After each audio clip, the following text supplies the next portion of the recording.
Hi, I'm Phyllis, southernfrugal.com. Last week I had to start looking for a new computer. Now, my old computer I've had probably 7 years. Mr. Bucky has one just exactly like mine, but his gave out maybe 6 months ago, and he couldn't work on it at all.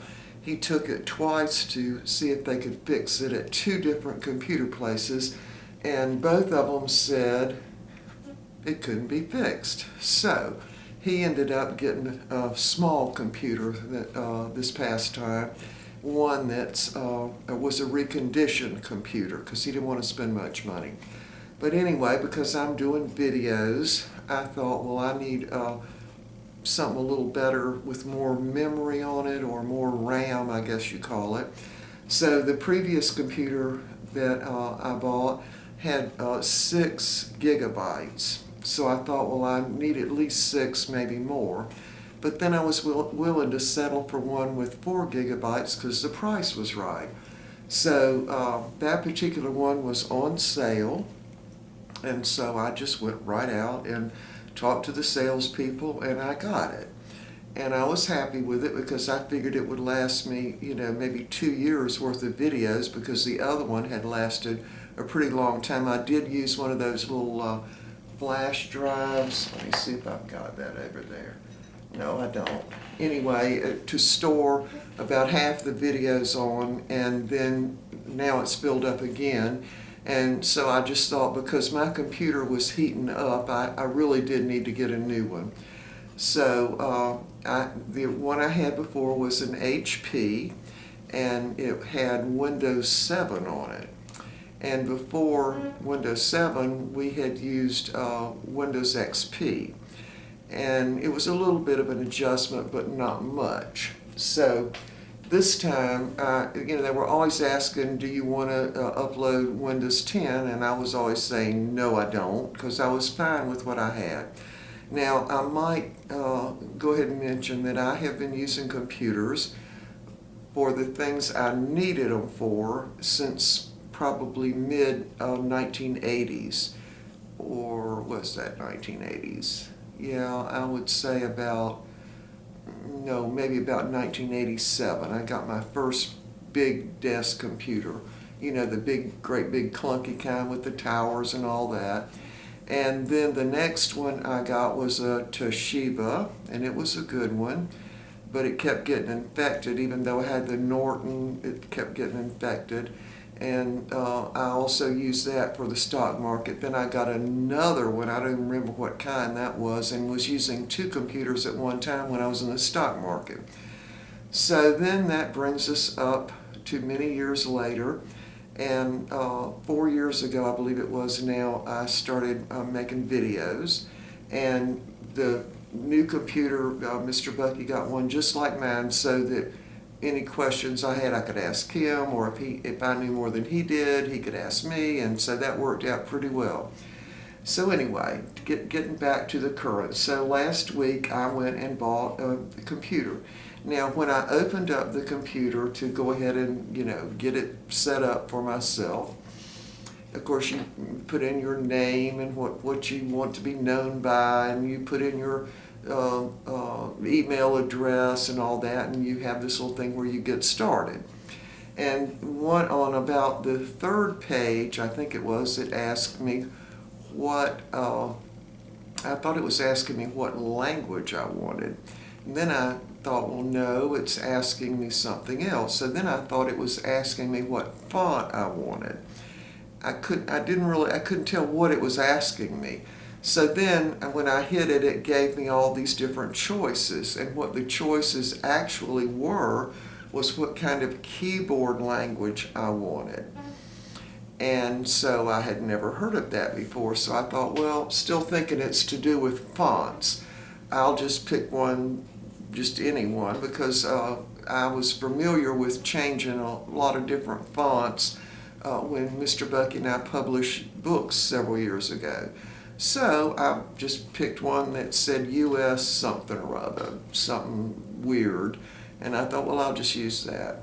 So then I proceeded on, and it wanted me to give it a password.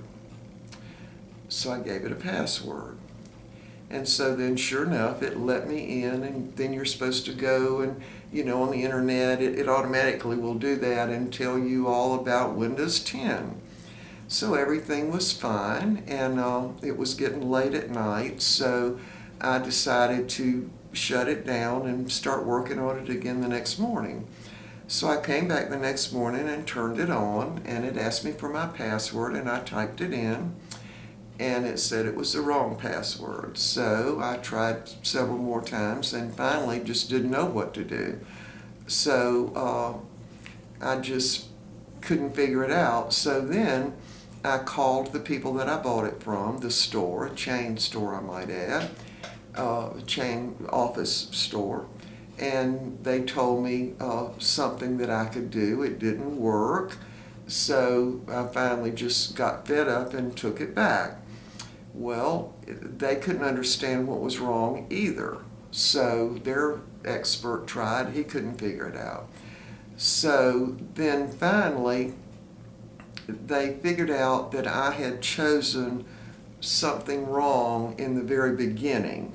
And what I chose wrong was what kind of keyboard I wanted, meaning how did I want the keyboard configured.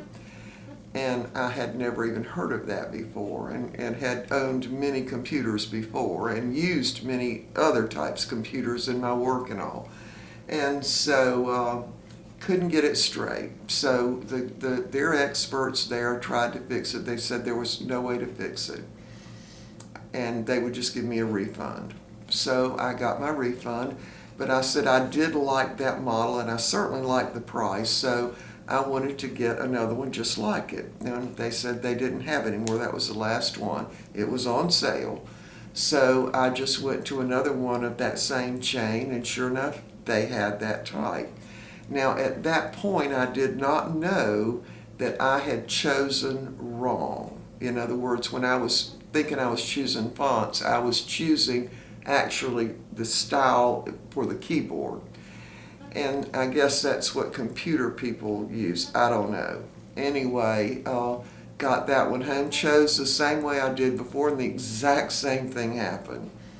So and then I talked to the expert at that store, and they told me they actually had to call the company to find out how to do it. So he's on one phone, the lady's telling him, and he's on the other line telling me, and I did it, and it worked fine, and we thought we were okay. Because what we did was just go back in and choose that particular keyboard form, and I remembered my password. But then when I typed that password in, the other computer just gave it back to me again. Same thing that happened with the first one. So to make a long story short on that, this is what I think happened. I had never had to choose anything like that with any of the other computers we had ever owned. Neither had Mr. Bucky. So what I figured happened was these were computers, they were on sale. They probably bought massive amounts of them. And they bought them so they could sell them all over the world, is what I think.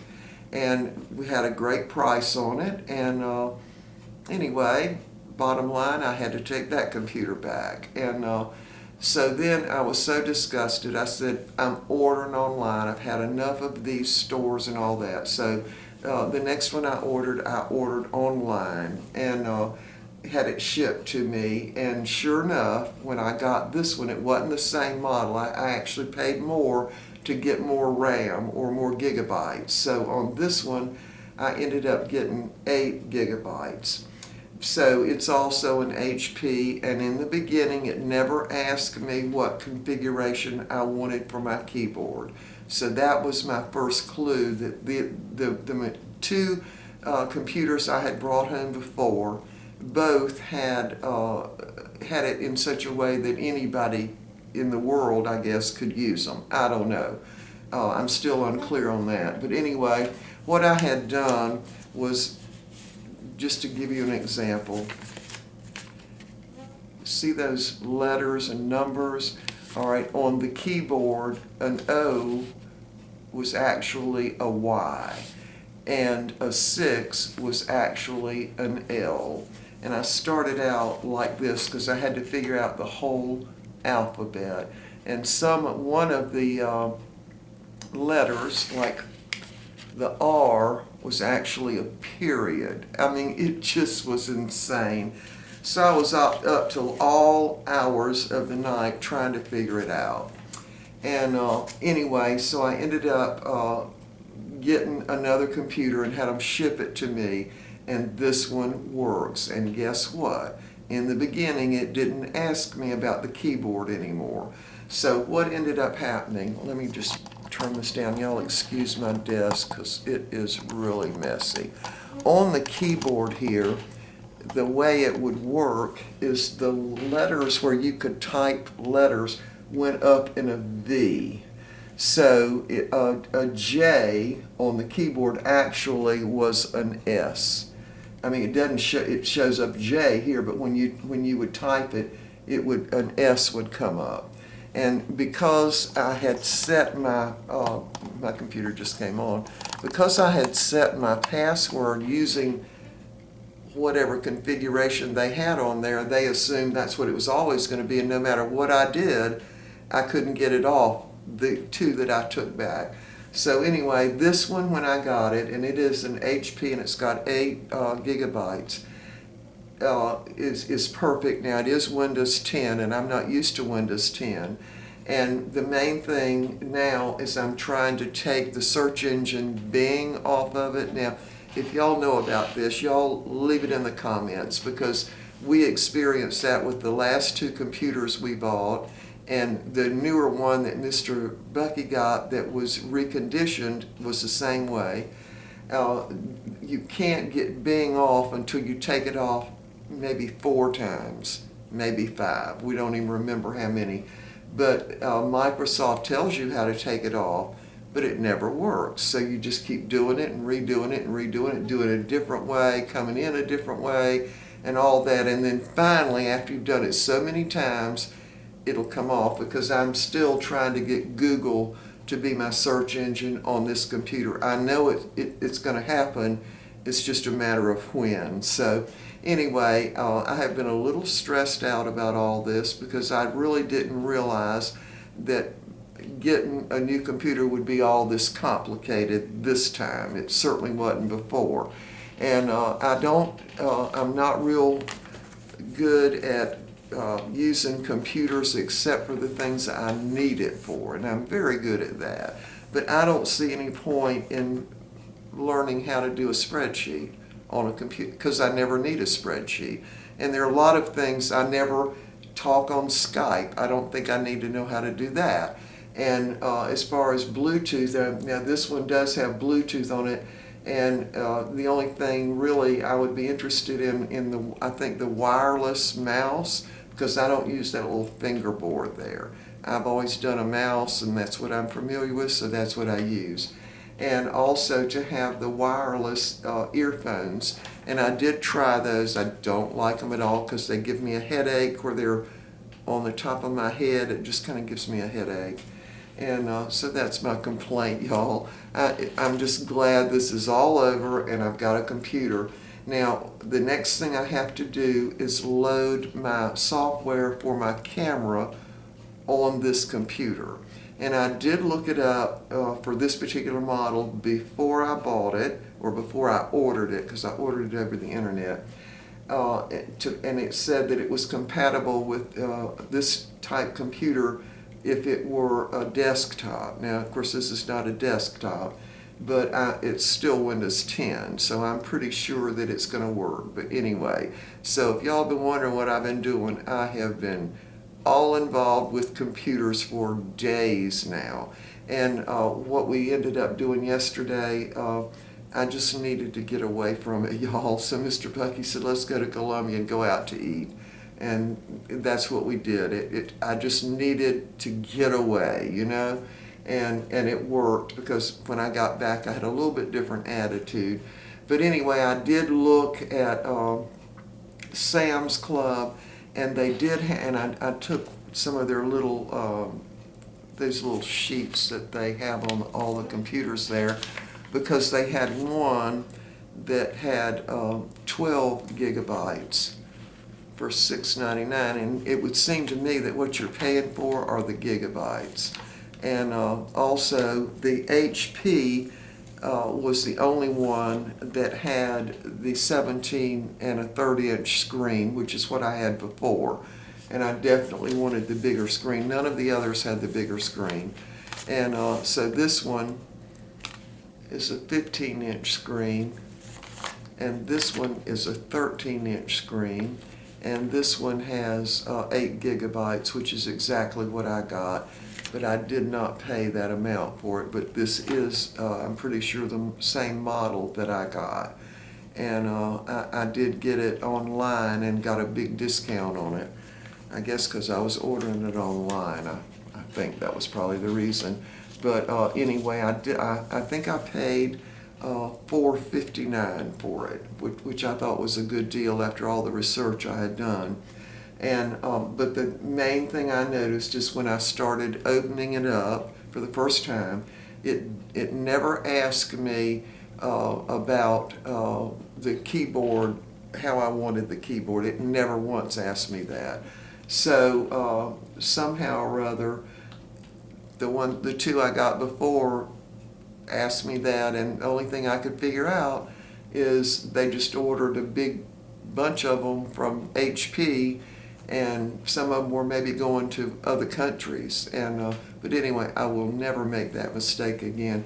The keyboard, the way it's configured, and I'm not talking about the way it looks, I'm talking about the way it types, is it's called QWERTY. It's QWERTY. That's the one we use in this country, and I don't know if computer programmer people and all that use some of that other stuff. I don't even know. But if they did, they would have to type with one hand in the middle of the keyboard. They would. So anyway, I did figure it out. I did. And it took me a very long time to do it.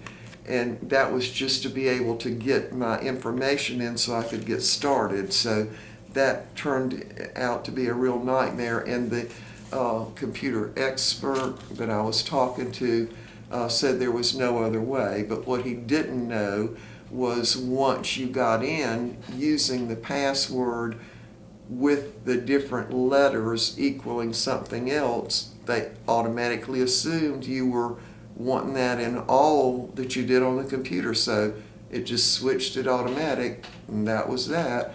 And that's when the second computer went back and I got a refund. So the other thing is, I wanted to mention this. When shopping for anything that I'm paying, I'd say over $100 for, even less than that, I always want to know what their return policy is. And believe me, I always go read it. Now, a lot of stores have their return policy on the receipt or the back of the receipt, and I just want to always make sure what that is, especially if you're buying a big ticket item, because sometimes things are wrong. Now, the store people were kind of telling me that I should have known which one to choose, and it really kind of irritated me, because I thought, how in the world would I know what QWERTY was? I've never had a computer course of any kind. I've just always, like the very first computer we got had an instruction book, and yes, I read it from cover to cover. It took me about 2 weeks to get completely used to using it, but then once I did, I could do whatever I needed to do. So I don't see any reason why I need to know all the other stuff about a computer. All I need to know is what I need to know and what works for me. And I think a lot of other people are that way too. I don't ever talk on Skype, probably never will. I don't need to know how to work that. But anyway, in the end, it's all worked out. And so now the only other thing I have to do is load my software for my camera on my new computer, and I'm just believing that will work. So, all right, y'all, that's the computer story. It was horrendous last week, and all through the weekend. I had several bad days right in a row and just could not seem to get it straight. But anyway, now it's straight and we're going to go forward. And now I've got lots of room to store lots of videos. And this computer does not heat up at all. We had it on last night for I think about 2.5 hours. Doesn't even feel warm. So Hewlett Packard had a problem with the computer both I got and Mr. Bucky got, I think it's been 7 years ago. Because they heated up a little bit right to start with, and then they said as they age, they heat up even more. So I would get a little baggie, put water in it, and freeze it, and put a towel down and sit my computer on the ice thing in order to upload videos. I had no choice but to do that. So it was definitely time to get a new computer. All right, y'all, we will see y'all next time. I don't know if this has been helpful to anybody, but do your homework when you go to get a new computer. I mean, make sure that if it's not what you want, you can return it. All right? All right, we'll see y'all next time. Bye for now.